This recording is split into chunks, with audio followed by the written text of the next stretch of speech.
Hurricane Milton is a powerful storm that made landfall in Florida in October 2024. Initially intensifying to a Category 5 hurricane in the Gulf of Mexico, Milton later made landfall near Siesta Key as a Category 3 storm. The hurricane caused widespread damage, including strong winds, flooding, and storm surges. It resulted in at least 16 deaths, with over 2 million people losing power across the affected areas. The storm prompted large-scale evacuations, making it one of the most significant hurricanes to impact Florida since Hurricane Irma.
Oh my gosh, look at it.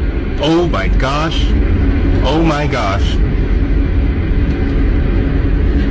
Those are our neighbors' houses. Oh my gosh.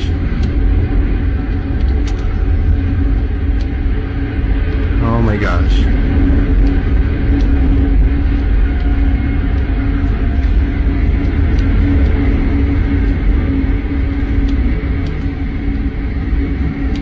Oh my gosh.